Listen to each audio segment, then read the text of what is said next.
Bismillahirrahmanirrahim. Assalamualaikum warahmatullahi wabarakatuh.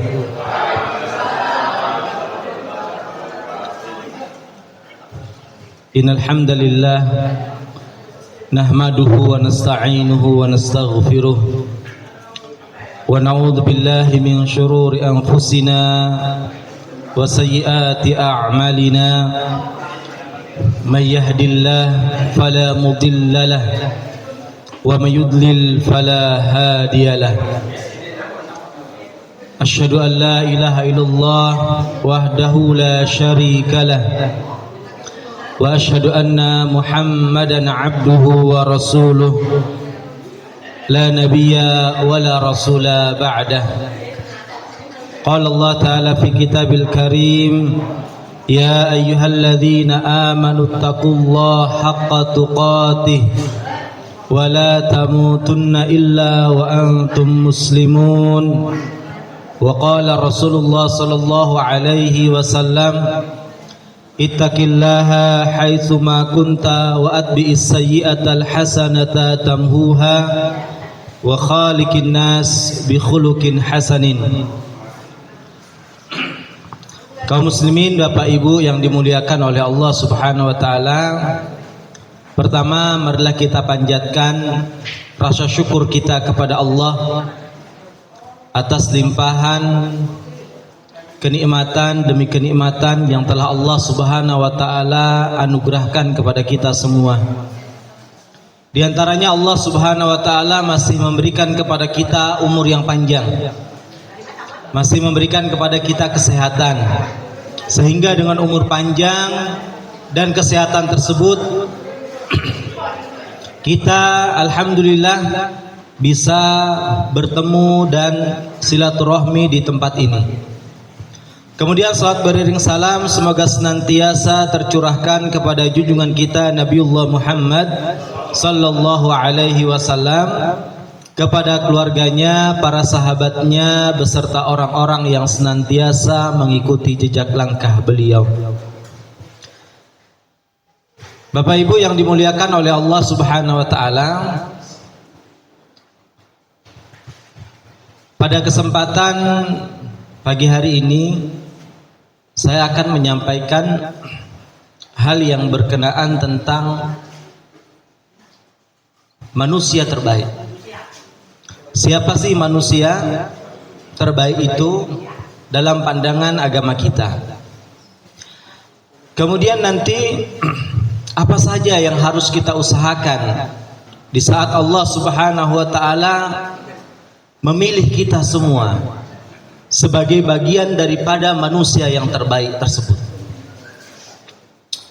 Kalau kita bertanya, siapa manusia yang terbaik itu? Maka di antara jawabannya adalah hadis Rasulullah sallallahu alaihi wasallam yang disampaikan oleh sahabat Abdullah ibn Busur, di mana beliau sahabat Abdullah ibn Busur radhiyallahu anhu pernah menceritakan, kata beliau, anna a'rabiyan qala li Rasulullah sallallahu alaihi wasallam. Kata beliau, ada seorang Arab Badui yang dia ini bertanya kepada Rasulullah sallallahu alaihi wasallam dengan pertanyaan, ya Rasulullah, wahai Rasulullah, man khairun nas, wahai Rasulullah sallallahu alaihi wasallam, siapakah manusia yang terbaik itu? Kemudian Rasulullah sallallahu alaihi wasallam mengatakan, man tala umruhu wa hasuna amaluhu. Kata beliau sallallahu alaihi wasallam, manusia yang terbaik itu adalah man tala umruhu, orang yang oleh Allah Subhanahu wa taala diberikan usia yang panjang, wa hasuna amaluhu. Selain itu, dia pun juga adalah orang yang baik amalannya.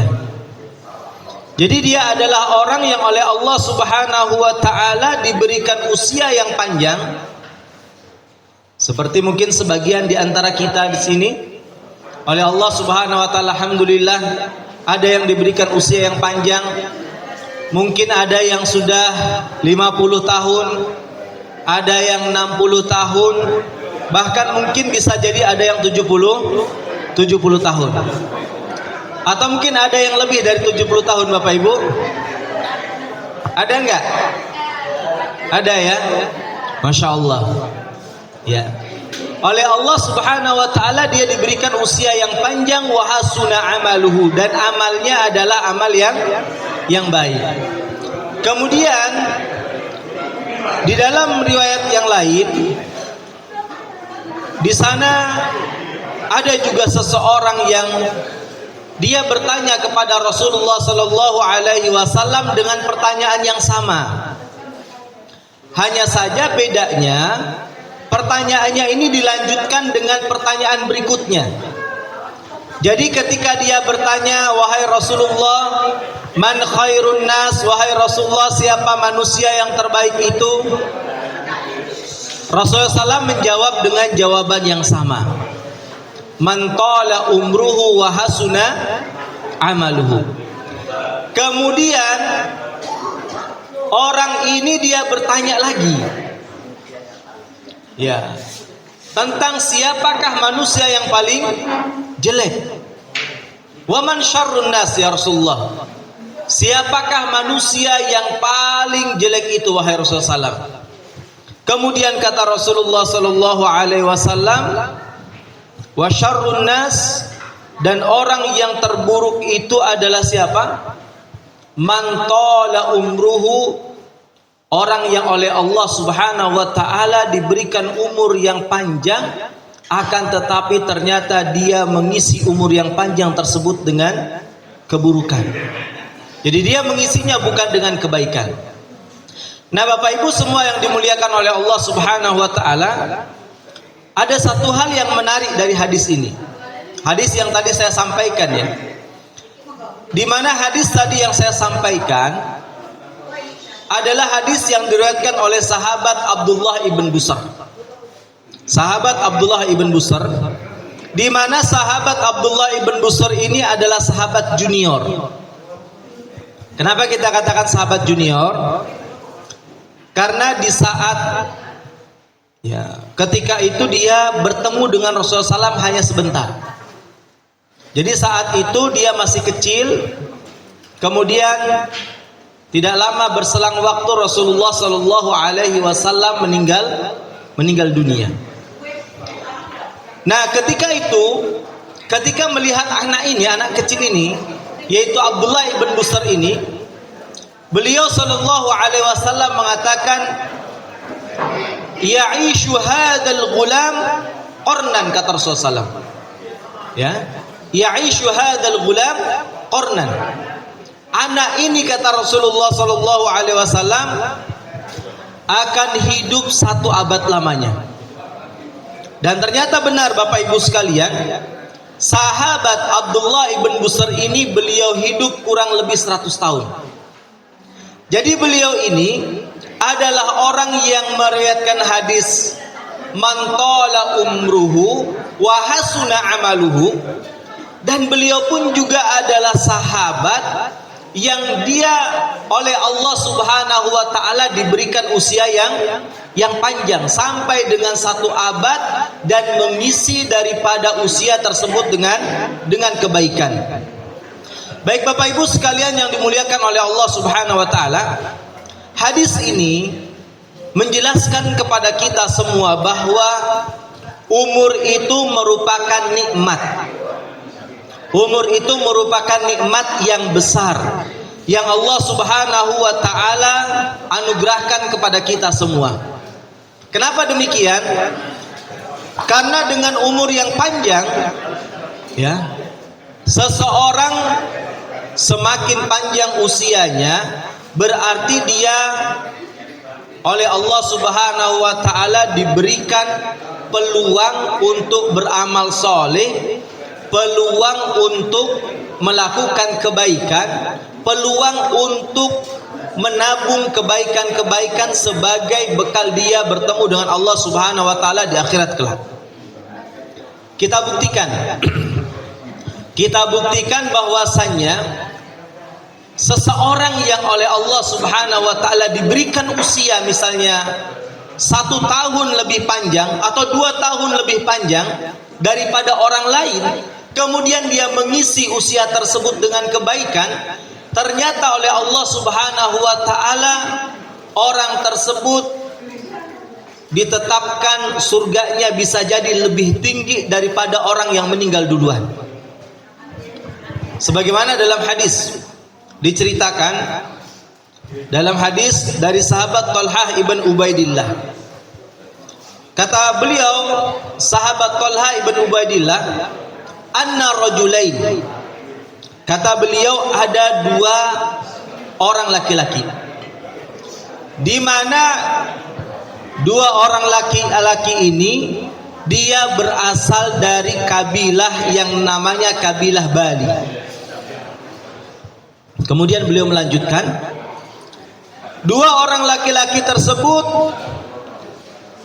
islamahuma jami'ah, mereka masuk Islam bersamaan, hari yang sama, jam yang sama, ibaratnya gitu ya. Kemudian menit yang sama. Jadi masuk Islamnya bersamaan. Kemudian beliau menceritakan, ternyata salah satu daripada 2 orang bersahabat tadi, yang satunya ini lebih semangat beribadah kepada Allah. Dia sholat, dia puasa, bahkan suatu ketika dia ini berangkat berjihad dan meninggal dunia di medan jihad.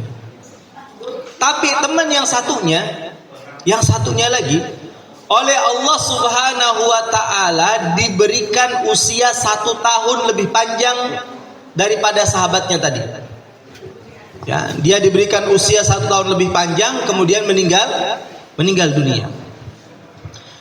Nah, suatu malam sahabat Talhah ibn Ubaidillah beliau bermimpi, di mana di dalam mimpinya ini beliau menceritakan, ketika itu saya sedang berada di depan surga. Maka dibukalah pintu surga, kemudian malaikat penjaga surga memerintahkan untuk masuk. Kira-kira siapa yang disuruh masuk duluan? Kira-kira siapa yang disuruh masuk duluan? Yang tadi beramal soleh dan mati dalam keadaan syahid. Ternyata bukan. Yang oleh malaikat disuruh masuk duluan, ternyata adalah sahabatnya yang tadi usianya 1 tahun lebih panjang. Jadi dia yang disuruh masuk duluan. Setelah itu baru sahabatnya yang tadi meninggal duluan, dan dia meninggal dunia dalam keadaan syahid. Padahal meninggal dunianya dalam keadaan syahid. Sementara temannya tadi dia meninggal dunia bukan dalam keadaan syahid. Setelah itu malaikat ini mengatakan kepada Talhah ibn Ubaidillah, ya, kamu kembali, belum saatnya. Karena memang ketika itu sahabat Talhah bin Ubaidillah belum meninggal dunia. Kemudian keesokan harinya sahabat Talhah ini menceritakan perihal mimpinya, ya. Dia ceritakan kepada sahabat-sahabat yang lainnya bahwasannya tadi malam saya bermimpi seperti demikian. Kok bisa ini? Sahabat kita yang meninggal dunia dalam keadaan syahid, dia masuk surganya belakangan. Sementara yang satunya lagi, dia padahal meninggal dunianya bukan dalam keadaan syahid, tapi dia masuk surga duluan. Akhirnya kasak kusuk tuh orang-orang di sana, kok bisa ya? Bertanya-tanya. Setelah itu beliau Rasulullah Shallallahu Alaihi Wasallam datang, ya. Datanglah Shallallahu Alaihi Wasallam. Maka Rasulullah SAW ketika itu bertanya, kenapa kalian heran? Apa yang kalian herankan? Wahai Rasulullah, bukankah yang satunya ini meninggal dunia dalam keadaan syahid? Rasulullah SAW, yang satunya enggak, kok bisa yang tidak ini dia masuk surga lebih dahulu, wahai Rasulullah? Kemudian kata Rasulullah Sallallahu Alaihi Wasallam, bukankah yang usianya lebih panjang ini, pertama kata Rasulullah SAW, dia bertemu dengan bulan Ramadan? Para sahabat mengatakan, iya wahai Rasulullah SAW. Kemudian kata Rasulullah SAW, bukankah orang yang dia ini usianya 1 tahun lebih panjang, dia masih bisa menambah kebaikannya dengan melaksanakan sholat? Iya wahai Rasulullah. Bukankah dia ini masih bisa bersedekah? Iya wahai Rasulullah. Bukankah dia masih melakukan amal ini dan itu? Iya wahai Rasulullah SAW. Kemudian apa kata Rasulullah SAW? Fama bainahuma ab'adu bainas sama'i wal ard. Apa kata Rasulullah SAW? Ketahuilah, derajat mereka di surga itu jauhnya seperti antara langit dan bumi. Berarti siapa yang paling tinggi? Siapa yang paling tinggi derajatnya? Yang meninggal terakhir dan oleh Allah Subhanahu wa Ta'ala diberikan usia 1 tahun lebih panjang. Ini membuktikan Bapak Ibu sekalian bahwasannya usia itu merupakan nikmat besar dari Allah Subhanahu wa Ta'ala, dimana dengan usia yang 1 tahun misalnya kita lebih panjang daripada orang lain, kita masih bisa menambah kebaikan. Terus misalnya kalau ada yang bertanya nih, bagaimana dengan orang-orang, kan kita kadang mendapati ada orang-orang yang di saat dia baru saja masuk Islam, misalnya ya, baru masuk Islam setahun kemudian meninggal dunia. Atau misalnya baru masuk Islam 2-3 tahun kemudian dia meninggal dunia. Atau misalnya ada orang-orang yang selama hidupnya kita tahu dia ini orang yang jauh dari masjid, orang yang jauh dari ketaatan.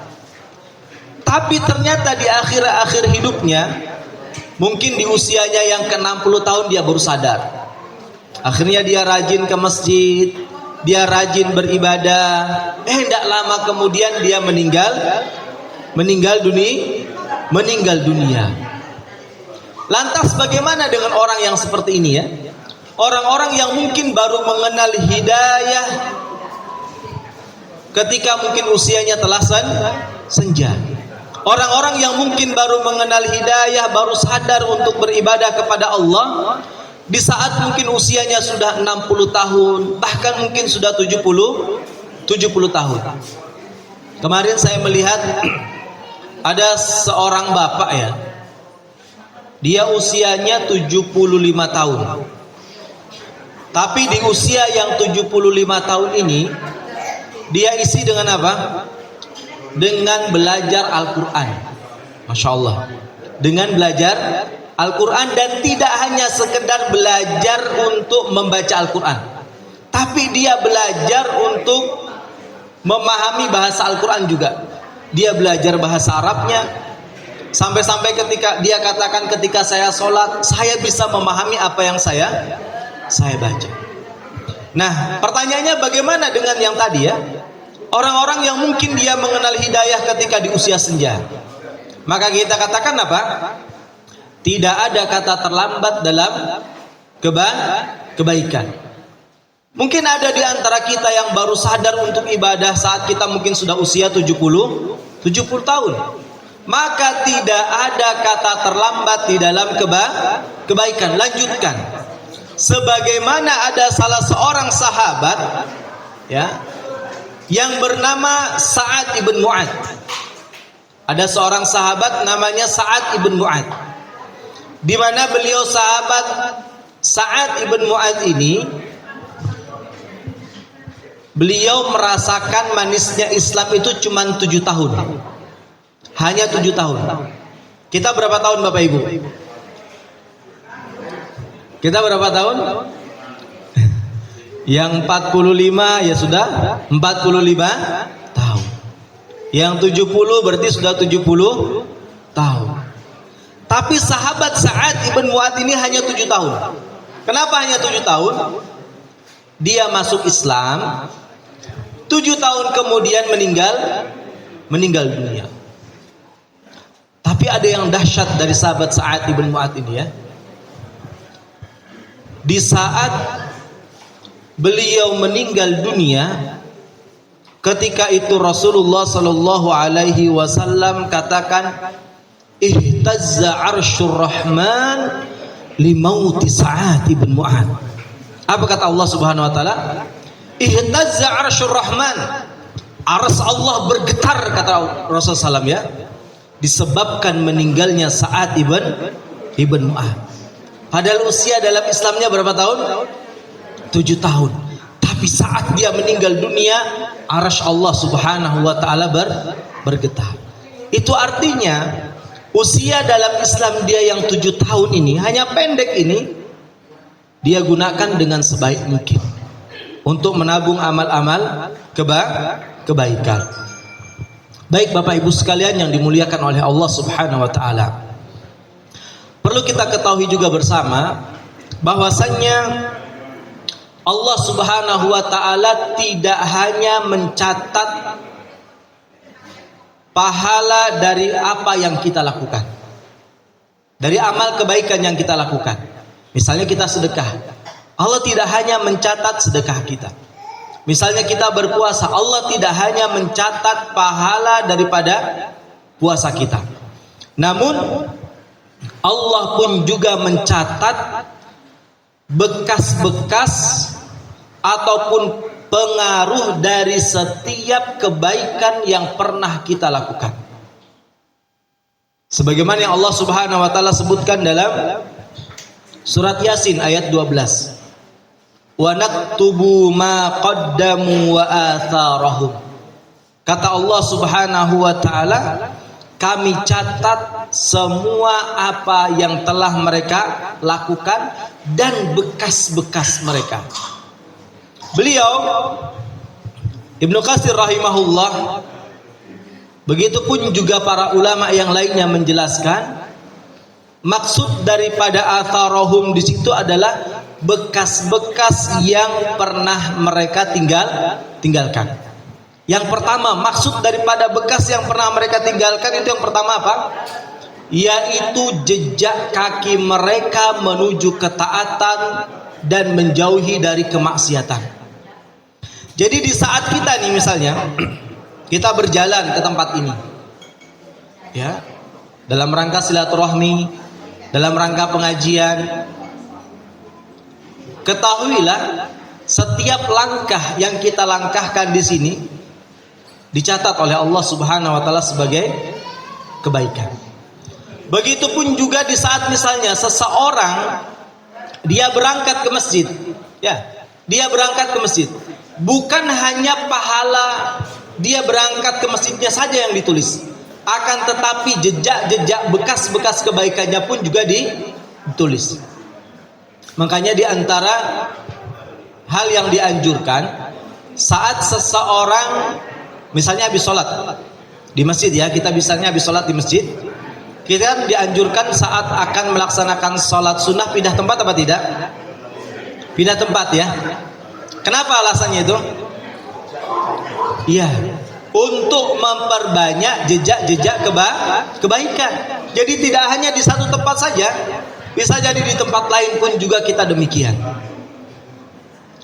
Dahulu ada sebuah kabilah namanya Bani Salamah, di mana kabilah Bani Salamah ini suatu ketika mereka bersepakat, bagaimana kalau kita semuanya pindah ke dekat Masjid Nabawi. Karena ketika itu kabilah mereka jaraknya jauh dari Masjid Nabawi. Bagaimana kalau kita pindah semuanya, supaya kita ini bisa dekat dengan Masjid Nabawi. Jadi kalau sholat mungkin tidak terlambat, kita bisa lebih cepat datang ke masjid. Ketika mendengar hal itu, apa kata Rasulullah Sallallahu Alaihi Wasallam? Jadi saat Rasulullah SAW mendengar berita tersebut, mereka ditegur oleh Rasulullah. Apa kata Rasulullah SAW? Ya Bani Salamah, wahai Bani Salamah, diyarukum tuktab, ya, atharukum. Ya Bani Salamah, diyarukum tuktab atharukum. Diyarukum tuktab atharukum. Wahai Bani Salamah, kata Rasulullah SAW, dari rumah kalian ke masjid, kata Rasulullah SAW, akan dicatat jejak-jejak kaki kalian.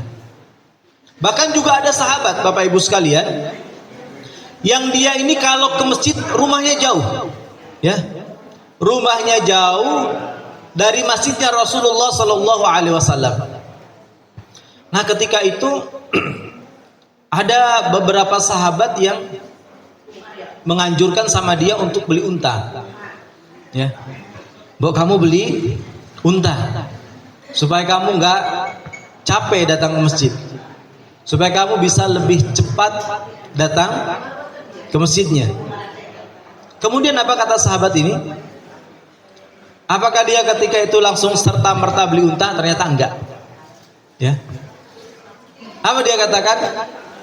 Ya, dia katakan, saya tidak mau membeli unta. Apa sebabnya? Supaya jejak saya ke masjid ini, karena semakin jauh berarti jejaknya semakin banyak, dan semakin banyak pula yang dicatat oleh Allah Subhanahu wa Ta'ala. Baik. Kemudian dari ayat yang tadi, kalau tadi yang pertama yang akan ditulis adalah jejak-jejak kebaikan kita, ya. Nah, ulama yang lain mengatakan dari ayat tadi yang akan ditulis itu adalah pengaruh daripada amal yang kita kerjakan. Artinya bagaimana Bapak Ibu sekalian? Jadi begini, kebaikan itu ada yang disebut dengan an-naf'u al-muta'addi dan ada yang disebut dengan an-naf'u al-qasir. Jadi kebaikan an-naf'u al-muta'addi, kebaikan yang nanti ini dampaknya kepada orang lain, kemudian akan berlangsung terus. Dan ada kebaikan yang dia ini an-naf'ul qasir. Apa itu qasir? Yang dampak daripada kebaikannya tersebut hanya kembali kepada siapa? Orangnya pribadi. Nah, para ulama mengatakan mana yang lebih baik antara keduanya? Maka yang lebih baik antara keduanya adalah an-naf'ul muta'addi, yaitu kebaikan yang dampaknya, pengaruhnya dirasakan oleh orang lain, tidak hanya diri sendiri. Tapi ada catatan di sini Bapak Ibu sekalian. Catatannya apa? Setelah perkara-perkara yang wajib, misalnya sholat, puasa, ya, itu kan perkara-perkara yang sebenarnya manfaatnya untuk siapa?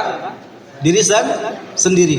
Nah, setelah itu selesai, maksudnya ya, kita sudah sholat, kita sudah puasa, kemudian kita sudah melaksanakan kewajiban demi kewajiban. Di saat kita akan menambah kebaikan, maka kata para ulama, pilihlah kebaikan tersebut adalah kebaikan yang an-naf'ul muta'addi, kebaikan yang nanti kebaikan tersebut dampaknya bukan hanya untuk diri sendiri, tapi untuk siapa? Untuk orang lain juga. Dan kebaikan tersebut akan terus ada sampai walaupun kita nanti meninggal dunia. Oleh karenanya ada satu buku yang sangat bagus, ya. Ada satu buku yang sangat bagus yang dikarang oleh Syekh Shalih Al-Munajjid, di mana tema daripada buku tersebut Utruk Atharan Qabla Rahil. Ya, judulnya adalah Utruk Atharan Qabla Rahil. Apa artinya? Tinggalkanlah jejak-jejak kebaikan qabla rahil, sebelum engkau pergi. Artinya sebelum kita meninggal dunia. Nah, beliau di sana mengumpulkan beberapa amal salih yang bisa dilakukan oleh seseorang, di mana amal soleh ini nanti dampaknya tidak hanya kepada pribadi dia, akan tetapi dampaknya untuk orang lain dan menjadi pahala jariah bagi orang tersebut. Apa di antara amal soleh tersebut? Beliau menuliskan di antara amal soleh tersebut, yang pertama adalah menuntut dan mengajarkan ilmu. Ini yang pertama kata beliau, ya, yaitu menuntut dan mengajarkan ilmu. Artinya kita mencari ilmu, kemudian kita mengajarkan kepada orang lain. Bagaimana kalau misalnya, Ustadz saya ini nggak punya ilmu misalnya ya, saya ini tidak bisa kalau untuk ngajar. Maka bagaimana solusinya? Paling tidak kita mencintai majelis ilmu, kita mencintai ahlul ilmi. Kalau bisa lagi bagaimana? Kita bantu tuh TPA ya, yang misalnya TPA ini ibaratnya hidup enggan mati pun sungkan. Dimana fenomena sekarang Bapak Ibu sekalian, kalau ada TPA itu ya, misalnya TPA biasanya bayarnya berapa satu bulan? Ya, seikhlasnya. Apa lagi? Gratis. Apa lagi? Ada yang mungkin dia narik bayaran misalnya sebulan 15.000 atau sebulan 20.000. Walaupun bayarannya sebulan 15.000, 20.000, ternyata orang tuanya nggak bayar juga gitu kan. Tapi coba misalnya kalau kita lihat orang tua sekarang banyak juga yang seperti demikian. Kalau untuk mungkin anaknya kursus apa ya, matematika, kursus bahasa Inggris, kursus apa dan kursus apalah ya, yang ini kaitannya hanya dengan duniawi saja, maka dia dengan sukarela mengeluarkan uang, walaupun mungkin per bulannya 300.000, 500.000. Tapi kalau untuk TPA, ya tadi cari yang gratis, cari yang mungkin bayarannya murah. Bayaran murah pun juga nanti enggak dibayar, ya. Kenapa? Ya, bahkan mungkin tidak berangkat, ya. Baik Bapak Ibu sekalian yang dimuliakan oleh Allah Subhanahu wa taala. Ini yang pertama ya. Amal yang utama yang pertama adalah kita mencari ilmu, datang ke majelis ilmu, di mana dalam agama kita dituntut untuk menuntut ilmu itu tidak hanya sekedar ketika kita sudah tidak sekedar ketika kita masih kecil, tapi sampai kita meninggal dunia. Tapi fenomena yang ada di tengah-tengah kita juga Bapak Ibu sekalian, kalau TPA itu dominannya untuk anak-anak atau ada dewasa? Anak-anak, anak SD, anak TK. Nanti kalau sudah SMP ataupun SMA sudah nggak mau, sudah malu untuk datang ke TPA.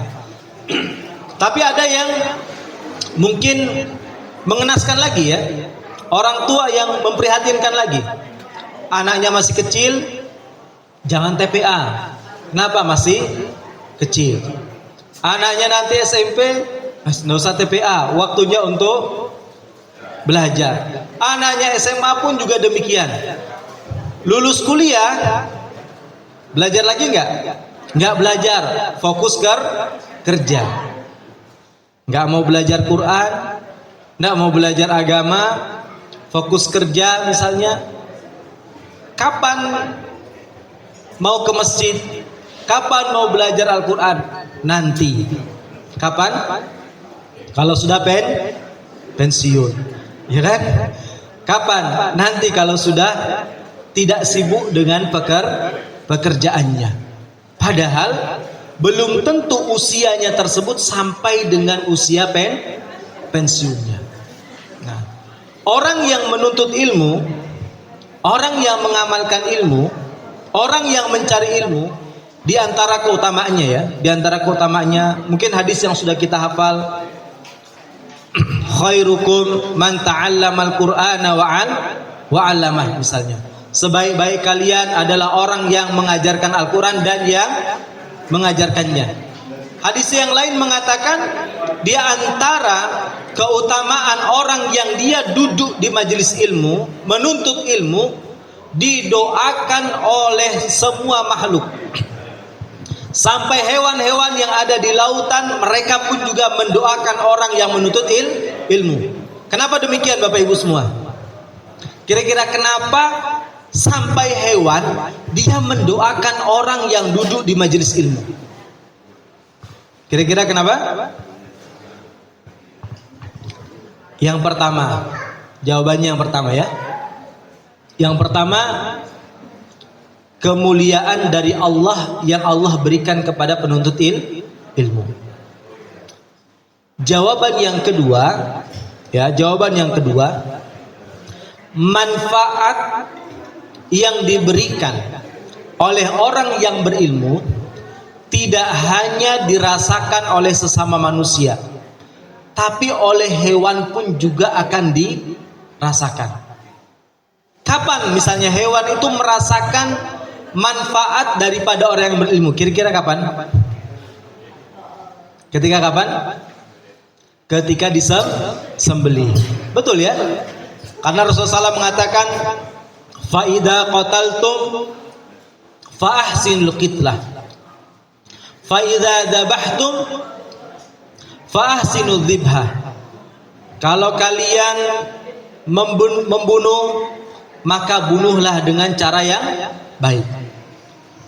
Fa idza dzabhtum, kalau kalian menyembelih, maka sembelih juga dengan cara yang baik. Ya, dengan cara yang baik, dengan adab-adab yang mungkin kita pelajari ketika kapan? Ketika Idul Adha disampaikan ya. Adab-adab menyembelih 1, 2, 3 dan seterusnya. Baik. Ini kebaikan yang pertama ya, yaitu belajar dan mengajarkan ilmu. Kemudian beliau juga mengatakan, ya, Syekh Shalih Al-Munajjid mengatakan, kebaikan yang kedua yang harus kita lakukan, terlebih lagi mungkin kita yang sudah berusia senja ini, yang kedua adalah senantiasa membantu orang lain. Senantiasa membantu orang lain. Sebagaimana Rasulullah SAW mengatakan, man nafasa an mu'min qurbatan min qurabid dunya, nafasallahu anhu qurbatan min qurabi yaumil qiyamah. Apa kata Rasulullah SAW? Barang siapa yang dia ini membantu menghilangkan kesusahan dari kesusahan orang mukmin, dari satu kesusahan orang mukmin, maka Allah Subhanahu wa taala akan menghilangkan kesusahan dia nanti pada hari kiamat. Di mana pada hari kiamat ini Bapak Ibu sekalian, ya, ataupun di akhirat ini Bapak Ibu sekalian, merupakan waktu, ya, harta kita tidak bermanfaat.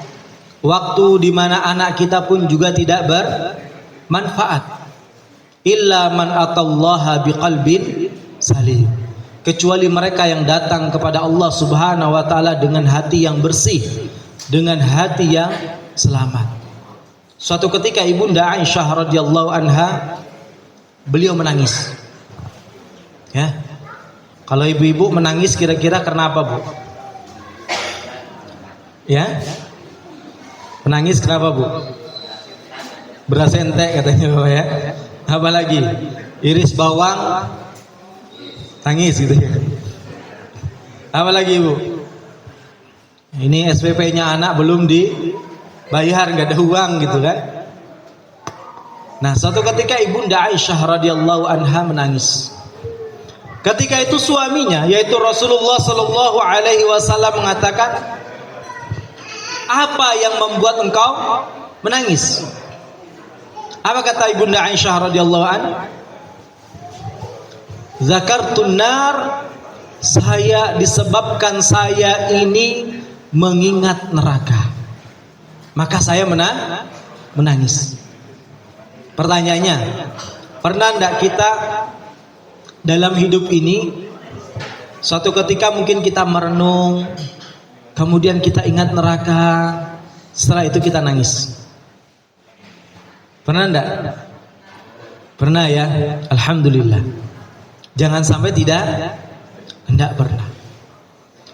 Setelah itu Ibunda Aisyah bertanya kepada Rasulullah SAW, wahai Rasulullah, apakah nanti di hari akhir nanti seseorang itu dia akan mengingat keluarganya, seseorang itu akan mengingat suaminya, seseorang itu akan mengingat istrinya, seseorang itu akan mengingat ayahnya, akan mengingat ibunya?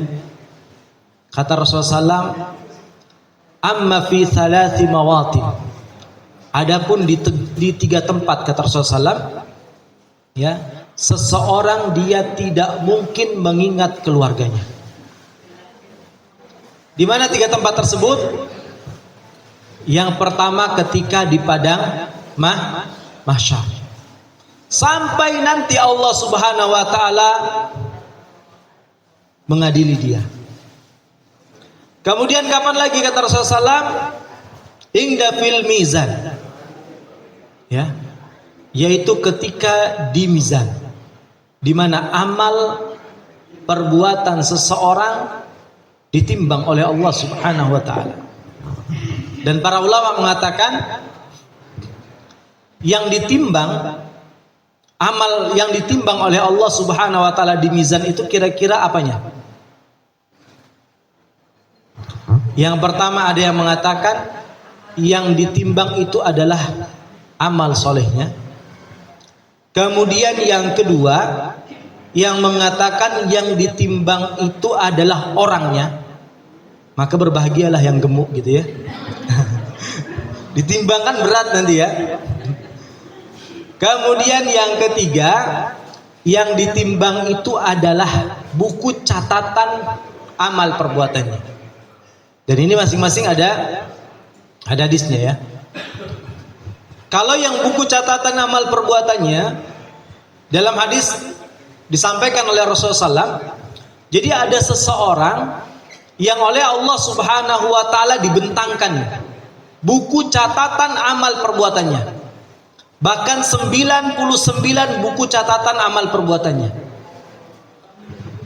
Di mana kata Rasulullah SAW, ketika setiap satu buku catatan amalan ini dibentangkan, itu seluas ataupun sejauh daripada mata memandang.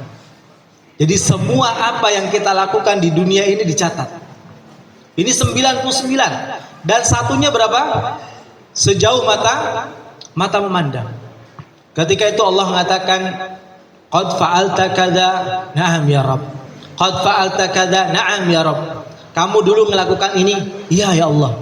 Dulu kamu melakukan ini, iya ya Allah.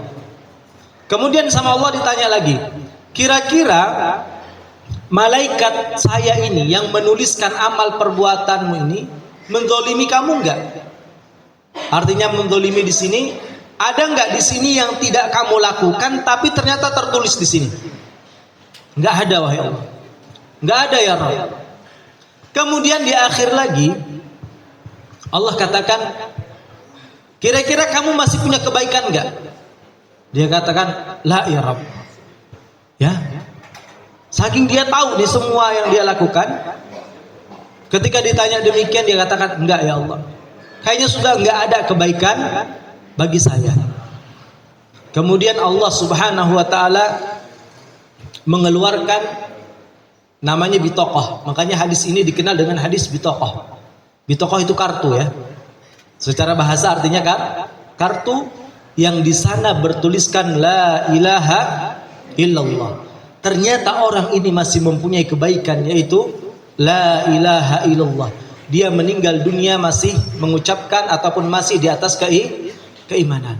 Kemudian kata Rasulullah SAW, buku catatan amal yang tadi 99 ditaruh di satu timbangan, dan kartu bitokoh la ilaha illallah itu ditulis ditaruh di satu timbangan.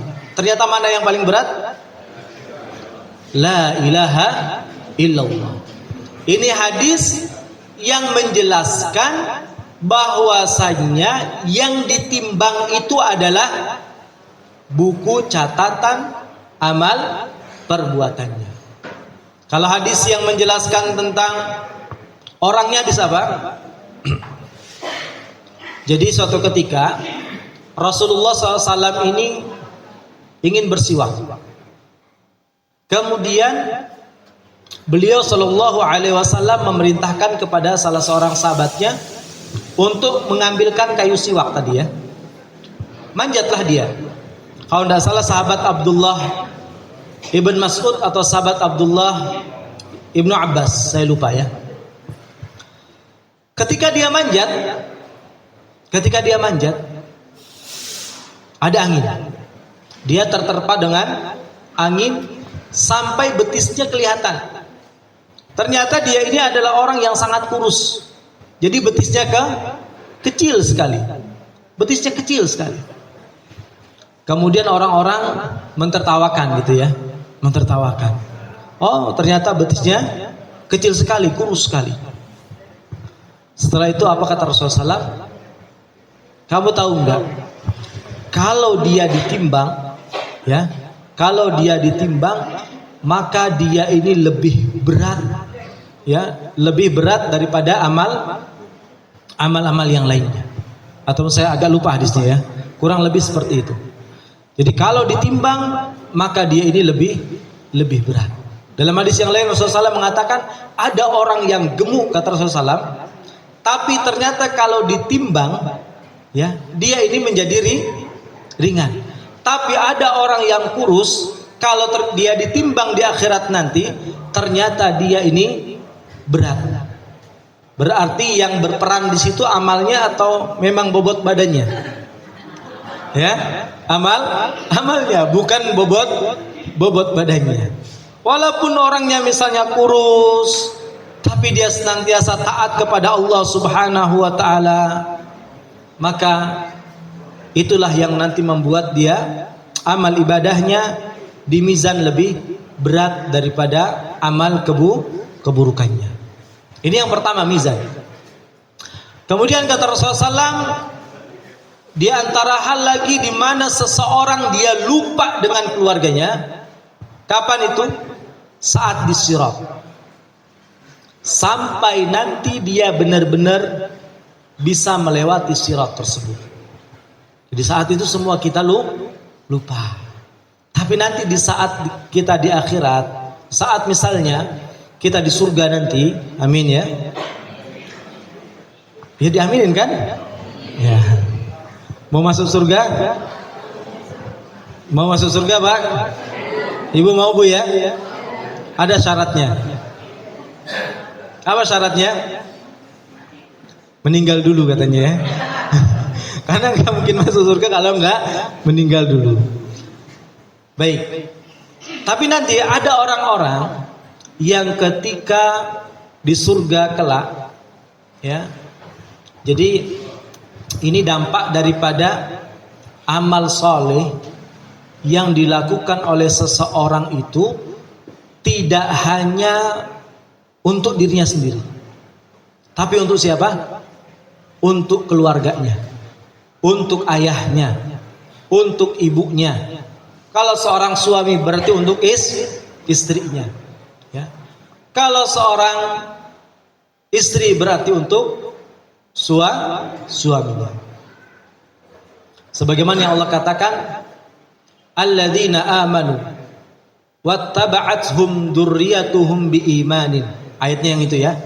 Orang-orang yang beriman, yang kemudian kemudian anak keturunannya dia ini mengikuti dia menjadi orang-orang yang beriman. Apa kata Allah Subhanahu wa taala? Maka Allah akan mempertemukan dia nanti di mana? Di surga. Nah, para ulama menjelaskan, jadi kalau misalnya ada seorang ayah misalnya, dia masuk surga, Dan tingkatan surganya ini ternyata lebih tinggi daripada anaknya, daripada istrinya, daripada keturunannya. Maka saat itu dia bisa meminta kepada Allah Subhanahu wa taala. Meminta apa? Meminta supaya anaknya, istrinya, orang tuanya ini kedudukan surganya disamakan dengan dia. Makanya tadi saya katakan, kebaikan yang kita lakukan Bapak Ibu sekalian, nanti manfaatnya tidak hanya untuk kita sendiri, tapi untuk siapa? Untuk keluarga kita, untuk anak kita, untuk orang tua kita, dan orang-orang yang kita cintai.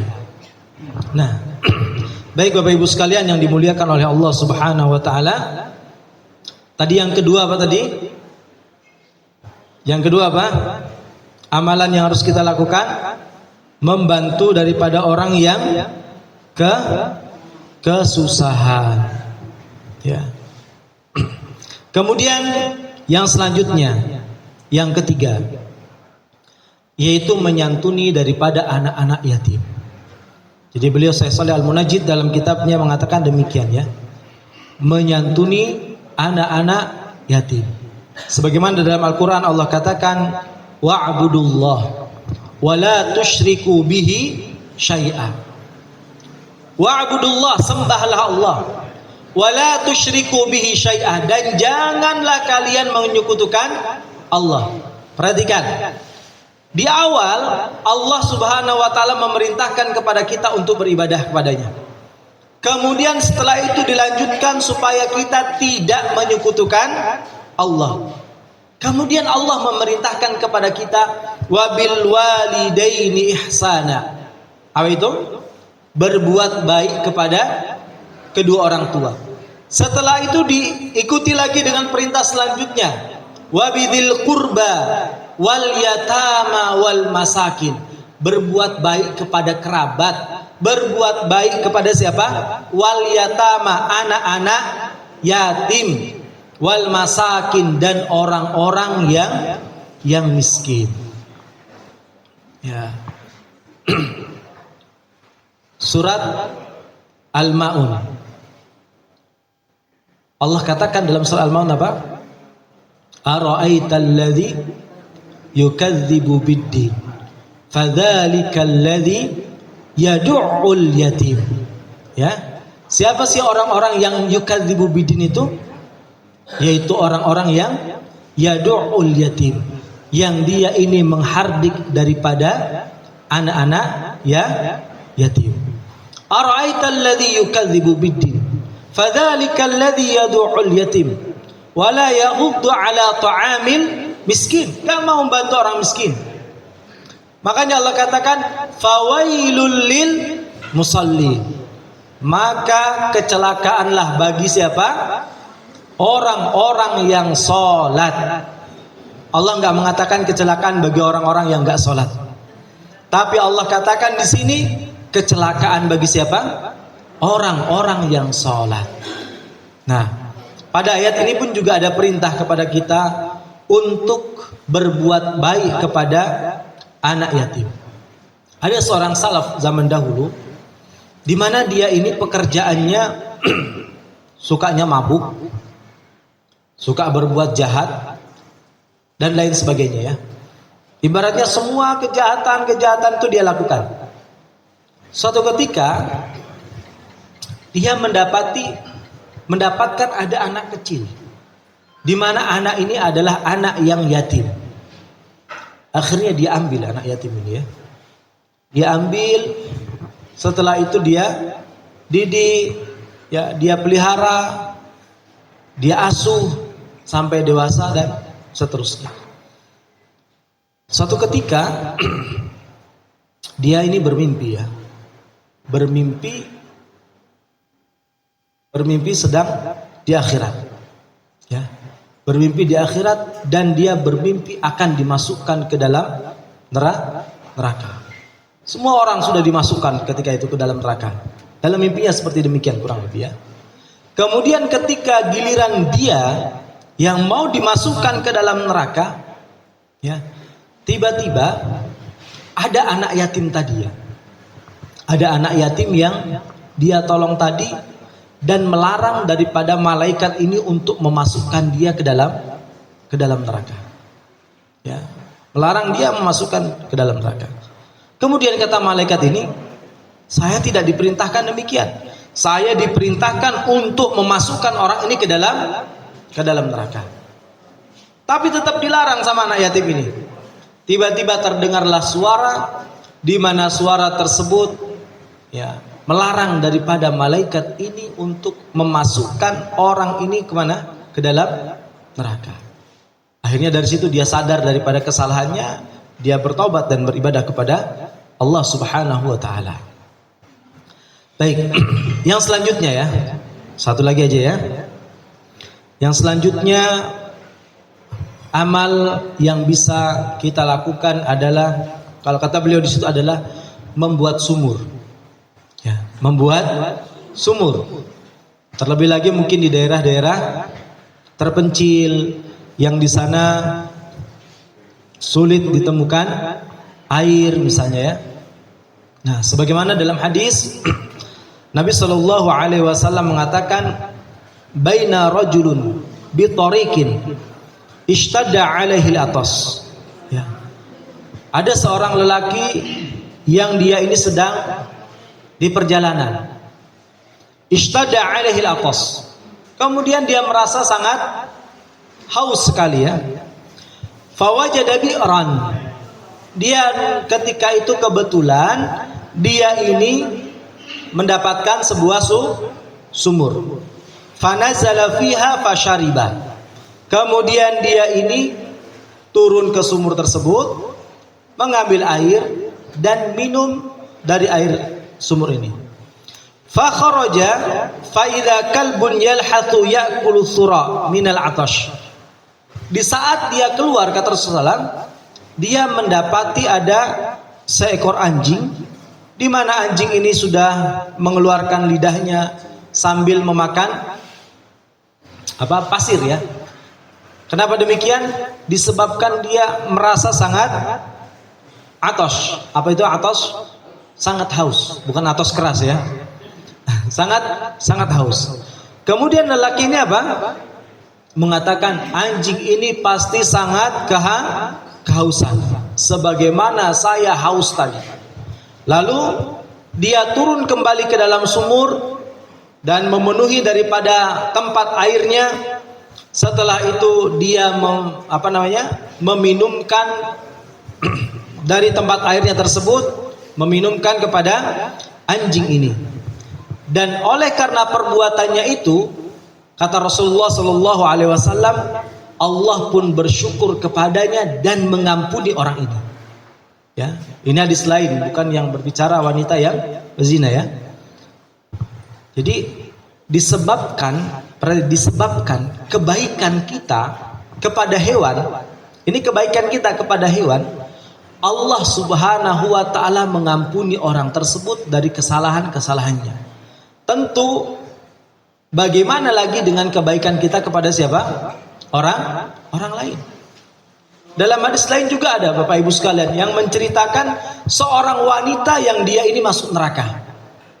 Padahal wanita ini adalah ahli ibadah. Dia terbiasa melaksanakan sholat malam, dia puasa, dia rajin sholat dan lain sebagainya. Tapi ternyata dia masuk ke dalam neraka. Sebabnya apa? Sebab seekor kucing. Sebab seekor kucing. Kenapa sebab seekor kucing? Jadi dia melihara kucing, tapi kucingnya ini dia kurung, tidak dia beri makan, tidak dia beri minum. Akhirnya kucingnya mati.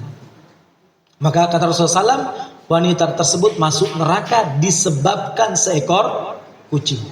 Jadi ada orang yang masuk surga mendapatkan ampunan disebabkan kebaikan dia kepada hewan.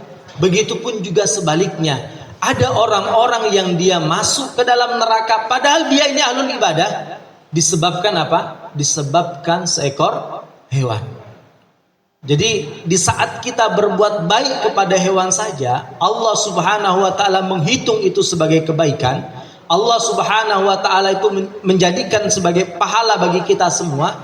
Lantas sekali lagi, bagaimana kalau kebaikan tersebut kita lakukan kepada sesama manusia, kepada sesama orang lainnya, sesama manusia? Tentu ini akan menjadi ya, simpanan pahala bagi kita semua di akhirat kelak. Demikian Bapak Ibu semua ya yang dapat saya sampaikan. Masih di buku beliau itu masih banyak sekali amal ibadah yang perlu kita lakukan sebelum, kata beliau, utruk atharan qabla rahil. Tinggalkan jejak-jejak kebaikan sebelum engkau pergi. Nah, sebagai closing dari saya, pilihlah satu ataupun dua kebaikan yang bisa kita kerjakan, akan tetapi bisa kita kerjakan dengan ajak, dengan istiqomah. Baik itu kebaikan yang nanti dampaknya hanya kepada diri kita sendiri, atau mungkin kebaikan yang nanti dampaknya untuk orang lain. Di dalam perkataan dalam bahasa Arab dikatakan, man 'asha 'ala syai'in mata 'alaihi.